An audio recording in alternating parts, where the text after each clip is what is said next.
Two humorous nurses would like to acknowledge the true custodians of the land in which we record our podcast, the Yorta Yorta people. We pay our respects to elders past and present and extend our respects to all Aboriginal and Torres Strait Islanders listening today. Always was, always will be Aboriginal land. This episode is brought to you by eNurse, Australia's leading nurse shop. So head to enurse.com.au. eNurse loves our nurses.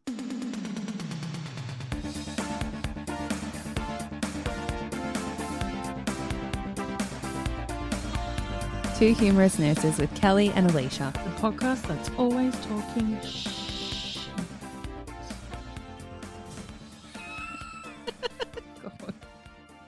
Welcome to Two Humorous Nurses, where we plan to bring you funny, informal, conversational chat about all things nursing. Poo, turd, shit, dropping the kids off at the pool, laying a cable, bum babies, number twos, taking a dump, whatever you want to call it, shit happens. Where did you find laying a cable? Have you never called it laying a cable? No. I will never forget one time watching Geordie Shore and I've forgotten her name. The really funny one, Charlotte, said they were in Mexico and she's like, I was dropping the Mexican kids off at the pool. Oh, no. Anyway. Now everybody likes to talk about poo, but as nurses, we talk about it every day. What is it about poo that's so fascinating? I think it's like so disgusting, but so universally understood. Like Ollie got a book about farts and it was like, Princess does a bottom burp. Okay, princess. Bottom burps. I do a lot of bottom burps. Oh, it's very funny. Anyway. Amelia's been coughing a lot lately and she coughs and farts all the time. It's so weird. Oh, that's great. Sorry, Amelia. Yeah, sorry, God. I suppose poo can tell us a lot about what's happening internally. Of course it can. So we're just gonna take everyone on a journey, a digestive journey. Digestive tract is made up of organs that food and liquids travel through when they're swallowed. Yeah. Amazing. This is like GI for dummies. Yeah, it's like basic AF. Basic AF. Yeah. So the food and liquids are digested, nutrients are absorbed, and then they leave the body as feces. The digestive tract includes the mouth, the pharynx, the throat, esophagus, stomach, small intestine, large intestine, rectum, and anus. Anus. Shall we have like a little quick anatomy lesson on how the GI tract works? I'm not here to learn. Turn food into feces. Great. Right, it all starts at the mouth. You see the waiter coming with your cheesy garlic bread and your mouth starts watering and then they walk past you and it's for another table and you're devastated. So your saliva glands get active and ready to break down the food as you chew it to make it more digestible. Masticate, if you will. It's one of my favourite medical terms. Yeah. And then as you swallow, the tongue pushes the food into your throat and esophagus. Cute. That tongue does a lot. The esophagus, this is so boring, is located near your trachea. Boo, keep going. Wait, go to the arse. And it stops you. Wow, I've just read what I've written and it says the esophagus is located near the trachea to stop you shocking or breathing in your food. Choking. I'm sure. There's a little flap, which is called the epiglottis. The only good thing about the GI tract is these cool words. Look at me pronouncing them. I know. So the epiglottis folds over your windpipe to shut it off. Yeah. That's how basic we are. What a thrill. And then the esophagus receives your swallowed food. Great, thanks. And it sends it down to the stomach in a series of muscular contractions called peristalsis. Again, didn't even stumble. No, look at you. You're just firing today. Yeah. So anyway, then it gets to the stomach, which is filled with enzymes to break the food down into a usable form. The cells in the lining of the stomach excrete the acid and the enzymes once the contents is processed enough to be released into the small intestine. Oh, just fabulous. I always feel sorry for the stomach because like everything that arrives is like chewed and You must You feel know. sorry. just never gets to enjoy its full form. It's always like soggy. I feel sorry for the small bowel. Well, we're Not about enough to get credit. to that. Not the enough small credit. intestine, the small intestine, which isn't small at all. No, it's the long intestine. Fucking, do you know how long it is? Yeah, isn't it like 20 meters? I mean, exaggerating, but it's about 6 meters. Still, did you know inside your stomach? I've seen it fall out nearly onto the floor. I know it's long. I've had to clean along it in a surgery. But do you remember? I just think of looking at really skinny people and just think, how is there 6 meters of bowel inside you? Where is it? It hasn't got much food in it, clearly. It's very thin. So it's made up of 3 segments: the duodenum, the jejunum, and the ileum. I know. And that long musculature breaks down the food with enzymes released by the pancreas and bile released by the liver, and peristalsis just keeps moving it along through that 6 meters of bowel, small bowel, to the large bowel. Oh. Yeah, it's fun. It's making my mouth water, to be honest. Oh my God. I just think peristalsis reminds me of a snake. Yeah. How it moves. That is how. If you watch a snake eat a mouse and then watch that body move along it, that's what it reminds me of. Yeah. My granny has gastroparesis, so her stomach doesn't eject the food and she doesn't have that ability to have for the peristalsis doesn't happen. Work. So then she basically just gets a backup and then starts vomiting poo because it's not moving through her digestive tract. Yeah, we've got a patient that has that. Her stomach gets so bloated from it. Yuck. Poor granny. Yeah. The large intestinal colon is next. It's 2 meters in length and is responsible for processing waste so that emptying your bowels is easy and convenient. So the small intestine is about absorption of nutrients back into the bloodstream, and then the large intestine is about poo. I've never ever thought that pooing could be convenient. It's not the word that comes to mind. In brackets I've written, convenient is not how I'd describe it. It's always inconvenient for me. I didn't see that. So the large intestine is made up of the cecum, the ascending colon, which is your right side, the transverse colon, which is the top, and then the descending colon, which is on the left-hand side of your body. And then it goes into the sigmoid colon and the rectum. So peristalsis, love that word, moves the stool through the colon from liquid form, which is where it, enters from the small bowel, and then ultimately, in majority of people, not myself, but anyway, would end up in a solid form by the time it hits the rectum. Right. This occurs as the water is removed through the process. The stool is stored in the sigmoid colon until it is emptied into the rectum once or twice a day. This process usually takes about 36 hours to get through the colon. Now, that explains why, if you eat a few small meals, you don't do a few small poos. No, that's right. But if you would like to test how long your food takes to go from your mouth to your anus into the bowl, you could try the corn experiment. Oh. Eat some corn. Yeah. Boop, and wait for it to come out the other end. I read that's because our body can digest what's inside the corn kernel but not the husk of the corn kernel. It's like sultanas. Do not feed your kid a ton of sultanas because she just poop out a thing of grapes. They just seem to reabsorb all the water and then just come out. What? Oh, No. It's insane. I have not tested that theory. So we had corn for dinner on Tuesday night. Oh my God, I can't believe this is where we are. And then I went to the toilet last night and there was still some corn.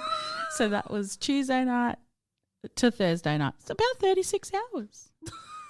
Okay, good on you, Bow. I'm really sorry, everyone. I don't know why we thought poo was a good idea. I ate it with sausages and gravy too. So. According to my Bristol stool chart, that's a 4 and a 4 and a 7. Oh no. Do you know? Let's just for a second. I really want to talk about newborn poo. because Newborn there's poo is like something- not there's something exceptional about newborn poo. Like, yeah, okay, there's breastfed newborn poo. yes. So there's the meconium, which is kind of like whatever. It's a couple of poos and it's over. And then your breastfed baby has It's like paste, isn't it? it is like, and I'm sorry if this is too much for people, but I discovered something about myself when I became a mum. There are two smells that I cannot get enough of, and the breastfed baby newborn poo, and the second one is newborn breath. I would like hold her in front of my face and just smell her breath. Fucking weird. I still kind of like the smell of her breath, not her poo, because now she's a toddler and eats fucking everything. But newborn poo, it's like sweet. It smells 'cause like it's just It's beautiful. all the sugar broken down from your breast milk. Yeah, it's just amazing. And Yeah, it's like crazy, this huh? golden colour, so it's like liquid gold. We never had that because Amelia was bottle fed. Yeah. And but then when yeah. you change to bottles, it changes and the stink starts to stink. But like I don't know why, and I don't know if it's just and it seemed like it only smelled that good to me. Probably does. Yeah. It's like a bonding thing, Yeah, maybe. I don't so you know. don't kill it. I swear, there's a lot of things that mums love about newborns. It's so we don't kill our young. It's like come down. Do we from need to the test that ages. theory? Oh, probably. So the process takes 36 hours. Try it with some corn. Honestly, drop in my DMs. I'm all about it. The rectum the rectum is the final stop for the food, which is now poo. So the rectum is an 8-inch chamber that connects to the colon. That connects the colon to the anus. The rectum receives the stool and lets you know it's time to poo. Oh, we all know that feeling. Yeah. It holds it there until you get to the toilet. It's amazing. It is amazing. And then the anus is the last part of the digestive tract. It's a 2-inch long canal. Did you know that? Your anus is 2 inches long. It's a 2-inch long canal consisting of pelvic floor muscles, and it has an internal and an external sphincter. The anus is pretty smart. It has sensors in the lining of the upper anus which can detect if the stool is liquid, solid or gas. That's how you know it's safe to fart. Oh my gosh, that is so clever. It blew my mind and my butthole. Whoop. Sometimes it does let you down. We've all sharted, I'm sure, in our lives. Yeah. And it has remarkable self-control and will only relax when it is safe to do so, which is why if you're in a public toilet and you think I'm going to have a poo, but then someone walks in, you're like, whoop, nope, got to wait till they get out. Like, isn't that incredible? Like I think about evolution, right? yeah. Like, is that something that's evolved, or is that something? I can't believe we're talking about this still, or is that something that's been present from day dot? Like, because obviously, if we were cave people, and I mean, maybe we didn't care that much about hygiene and stuff, so we just like let a loose one out, dribble down our leg. Like, I feel like though back in those days, they probably ate a diet that was consistent with good stool and super high fiber production. and like I suppose because you're I right. feel like our problems with bowels is diet related. coffee and fast food. Fast food. I know. My coffee That's and so sausage roll that I had this morning. Not ideal for good bowels. I definitely think you're onto something there. What shit stories you got? So I was looking at like what studies are out there that like what are people studying in people's poo? Because I mean, surely that's a thing. And I did hear something about newborn poo studies, and they were trying to predict whether or not they had allergies based on their first poos, and it was all about like what they're exposed to in like pre-birth, basically. Yeah. So I did find that there was a new study published in Cell Reports Medicine that a team of University of British Columbia researchers have shown that the composition of a baby's first poo, so the meconium, is associated with whether or not a child will develop allergies in their first year of life. Huh. So as part of the study, the researchers analysed meconium samples from 100 infants enrolled in this cohort study, which is a world-leading birth cohort study in maternal, newborn and child health research.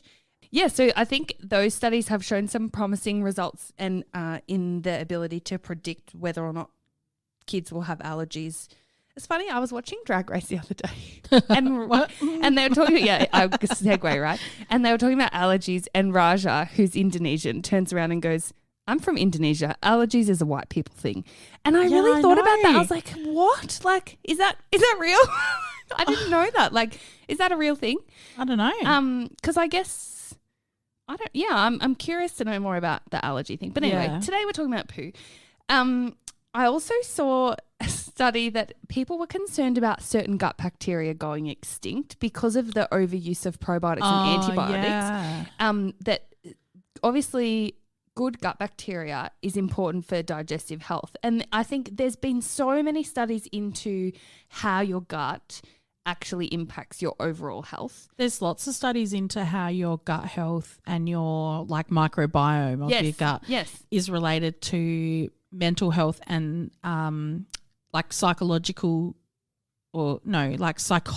disorders. So there's a whole thing called GAPS, right, which is your gut and gut and psychology studies. Yeah. And it's all about how, like people who have anxiety or, like mental illness or OCD and things, how, like there's a lot of relationship between gut health and that. So I think it's really important. Yeah, it's huge. I think we pay no mind to it. Yeah. Even though we know dairy gives us diarrhea, we still have it every day. Yeah. Like we really do treat our gut like shit. Yeah, it's true. Ironically. Well, I mean, lots of people that do the right thing, but lots of people that don't. But people are saying that basically the overuse of antibiotics is ruining the good gut biome. And makes sense. Yeah. There's this place called Biome Bank, and they are banking poop. Good poo. Oh. Yep. So a poo bank, a shit bank. And they're basically calling good poo donors unicorns because they're so rare. Yeah, wow. So for people who eat that, really, really good, nutritious, unprocessed diet and who don't overuse antibiotics or use other pharmaceuticals, I suppose, donating their poop. Wow. And wonder if they want some of mine. Is yours any good? I don't think so. And then I think that's where kind of the poop transplants come into play because they're harnessing, so they're getting all of these good poo donors in order to transplant that into people who have depleted their gut ecosystems, basically. Yeah. But yeah, I've come up with some fun facts as well that I found along my journey. Fun facts. Poo facts. A new study published in the American Journal of Gastroenterology says that anal sex is linked to an increased risk in fecal incontinence. Shock horror. Yeah. You stretch that too little poor anus too much. It's a muscle. They're not going to go back to normal. I think it's different. Like, I feel like I'm playing devil's advocate, but it's different. Like having anal sex, rather than like using 10-inch giant black dildos up your ass. I just think about all those poor porn stars that have been forced to have like excessive anal sex over their whole career. Oh, yeah. Are going to end up with like chocolate starfishes. Proper rectal prolapse. Yeah, they're going to have like as old people, they're going to be the ones in the nursing home who just are shitting everywhere. Gosh. Because I have no control. I just don't see why that's not a known why fact. Why it's not out there. Good study to do though. Imagine being part of that. We're talking to a sexual health nurse soon. We should ask her about that. Be like, hey, tell us about anal sex. Another fun fact, your feces colour is the result of a chemical called stercobilin. That chemical ends up in your poo in two ways. It's a byproduct of the hemoglobin, which is broken down red blood cells, and it also comes from bile. That's why our poo is brown. Well, hopefully. So, yeah, interesting. Hey, I didn't know that. So I wonder how, that is interesting. More about colour. In a person with an optimally functioning digestive system, the ideal stool is a deep chocolatey colour, like melted chocolate. Delicious. Oh, and because we're talking about poo studies, there was an article that came out fairly recently which says that they finally come up with a word to describe poo studies, and it's called infemo, which describes experiments done on feces. The term is based on the Latin word femus, which means dung, and was introduced this past April in the Journal of Gastroenterology. Infemo. Breakthrough infemo. Wow. More about the ideal poo. It's a continuous log and sinks to the bottom of the toilet. Continuous log. So really laying a cable. And I found this I thought of you when reading about this poo, Kelly. Yeah. Adrenaline and cortisol actually slow down the digestive process, which means like that explains why I get constipated when I'm when really you're stressed. But it doesn't explain why you get Shit diarrhea myself. when you're really stressed. I know. Yeah, so adrenaline, cortisol. So maybe you need some more adrenaline in Maybe your I life, need to guys. be more excitable to help bind me up a bit. Yeah, I found that really interesting. Wow. And we talked about the corn kernel in the poo. So the outside of a corn kernel is made of cellulose, and that's indigestible to us. That plant fiber is indigestible, but we can digest the inside of the kernel. But the hull I've makes never it out. picked the corn out of the toilet bowl to see if it's just the husk. And I'm not dedicated enough to our Get a listeners little to do sieve. that. Yeah, soz Take about some that. pictures. Yeah. Oh, fuck Ew, no. gross. Where are we? My God. I found this so fascinating. So because of anatomical differences, men and women's GI tracts work differently. Yep. And the differences are so significant that this woman who is a gastroenterologist and who does regular endoscopies said that she could do a endoscopy, like a colonoscopy, and tell whether it was a man or a woman just by doing the scope. Yeah. And so for starters, women have wider pelvises than men, as well as extra internal organs, which makes sense, like uterus and ovaries. And as a result, their colons hang a bit lower and are a bit longer on average by 10 centimetres. And then finally, men have more rigid abdominal walls that help push food through the GI tract more effectively. So that's why the passage of stool is more challenging for women and it takes longer. That's interesting. Yeah, I know. And it makes women more likely to bloat as well, apparently. And men, on the other hand, are much more regular. Well, of course they are. Of course they have it easy. Of course they do. And I found something else really interesting. We had a C. diff patient at work recently and I thought, are we going to do a poo transplant? Because I found this and it said that fecal transplants have a success rate of around 90% higher than antibiotics for the treatment of C. diff. So when I worked on the colorectal ward back in like the early 2000s, we had a couple of fecal transplants on patients that had like long-term issues with gut infections. Yeah. I can't fully remember what they did, whether it was just like through the colonoscopy putting it back in or if they ate some shit. Well, I think do they encapsulate it or something? Like maybe you can. I know you it's can do it scientific. for a scope as well. You can transplant via the scope. Otherwise, an NG tube maybe. Yeah, but then you're still not getting it down into your bowel. You're only getting it into your stomach. And then the acids might interfere with the I don't know. And there's no way I'm consenting to that. No, exactly. You'd want to be unconscious. So C. diff infection is often caused by an antibiotic indiscriminately killing beneficial bacteria in someone's gut. So you're recolonizing them with good bacteria. Yeah. It makes sense. 90% success rate, like 90% more successful over antibiotics, I think. Amazing.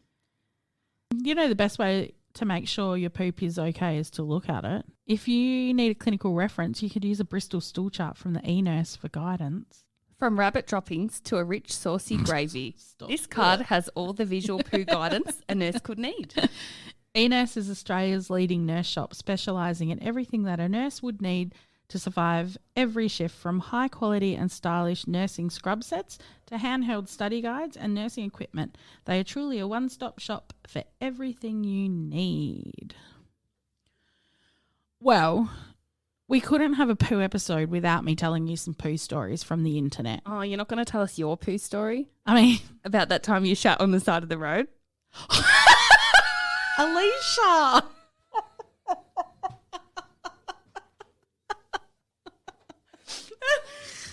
Oh my God.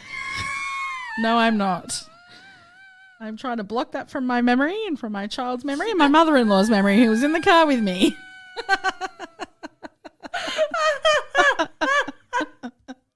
You're so mean. Oh my God. I'm sorry. But I was really hoping you would tell that story. I just can't. Anyway, it was not pleasant. Let's just say I should have gone to the toilet before we left the town. Anyway, tell us, where have you found these stories? Just on the internet, good old BuzzFeed dive. People will share anything, really. Right, so here we go. One time I was very drunk and had to use the bathroom. My friend was using the only toilet in the house, so for some reason I decided to poop in the bathtub. What? I finished my business, but as I tried to get up, I fell backwards into the tub and into my own poop.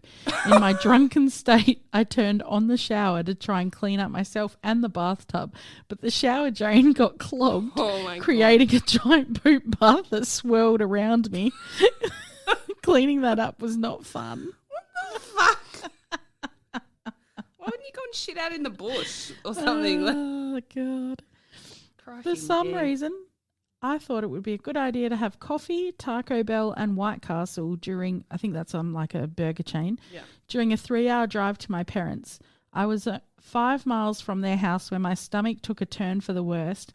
I let out a relief toot and felt something unusual. I couldn't wait anymore. I sped into a Target parking lot and ran into the store. I was full on crowning. I rushed to the bathroom store and exploded before my cheeks could even hit the seat. I looked down and saw full poop in my underwear. When I was done, I brought new underwear and cried as I drove to my parents' house. What? They asked how the drive was, and I said, fine. And that's when I farted one last time and accidentally shit on their floor. As if, I mean, fortunate. I think you're fortunate to have shit yourself in a Target. You just buy yourself some new pants. I was the maid of honour at a best friend's wedding. I spent the week before taking care of my flu-infested husband, but showed no symptoms. We were all lined up to take pictures with the bride when suddenly I felt ill. I sneezed once and I immediately felt something drip down my leg. I looked back and my leg was covered in poop. I had to run away and wipe it off. The whole night I couldn't get over the fact that I pooped myself in my bridesmaid's dress. The professional pictures bring back memories that I will never forget for more reasons than one. Oh, my God. All right, last one. This is a dating one. I went to a fancy restaurant with a guy I'd been seeing for a few months. In the middle of the dinner, I had what I thought was a small bit of gas. I tried to slyly release it. Big mistake. And it turned out to be liquid diarrhea. I sat there and tried not to panic. I felt it spreading. I had my white jacket on the back of my chair, so I snuck it down to my waist. I excused to the restroom where I had explosive diarrhea. Once it dissipated, I took off the dress to inspect the damage, and there was a softball-sized brown mark on the back. I dipped the spot in the toilet and let it soak. Luckily, it came out. My now naked body ran from the stall to the sink for a handful of soap. I washed the spot until the stain went away. Then I dried it best I could. I somehow made it back to the table in time for no questions. I ended up dating the guys for a couple of years and never found out if he knew. To this day, over 15 years later, I still have the dress. How long did that take her, and why didn't he ask any questions when she got back? Like, surely that took her at least 5 minutes. Why didn't she tell him? I would have told him. I would have been like, I just got my period, got to go home. Yeah, I would have been like, or I would have been like, uh-oh. Uh-oh. Uh-oh. No, you wouldn't. No. You would not do that on a date. You would have been like, hey, look, I've just let one out. Like, I'd be like, oh my God. Oops, we only have one toilet in our house. So my dream home has air conditioning, a dishwasher and 2 toilets, right? We only have one toilet. There's so many conversations in our house from all 3 of us that are like, get off the toilet, I need a poo. oh my God. I need a poo. Well, I'm already pooing. Imagine. Get off, I need a poo. If we all got gastro, I don't know what we'd do. Oh my gosh. Thankfully, it's never happened. Touch some wood. But I'm not into that. Yeah, I mean, no, we had one toilet for a little while there when we first lived together. We lived together for about 2, maybe 3 years before we built. But and then I lived with 2 grown men. That's gross. I was fighting for the toilet. Oh, yeah. At the end of the day, I mean, we all poo. It's normal. I mean, my poo's never normal.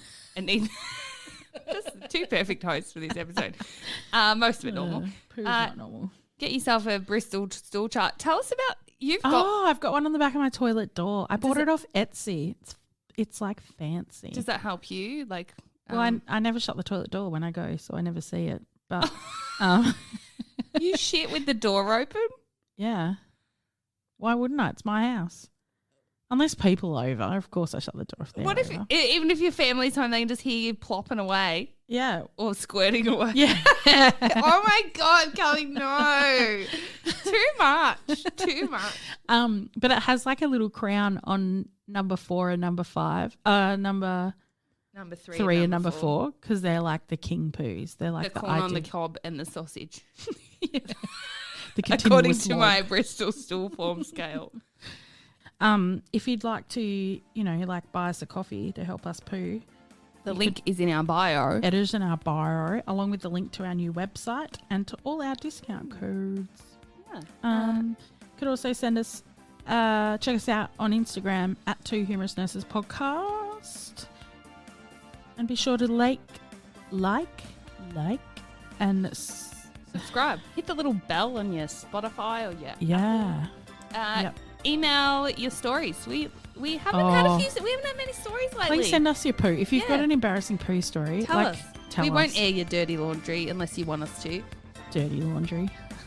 We've got a few more. We've got some really cool episodes coming up. We've got a few fun guests. It's just all happening. Yeah. So email us your stories, suggestions, any guests you think we might be interested in. Maybe you're going to be a great guest and you want to pitch us. Yeah. Send us an email, hello@twohumorousnurses.com. That's humorous like the bone, HUMERUS. Bye. Bye.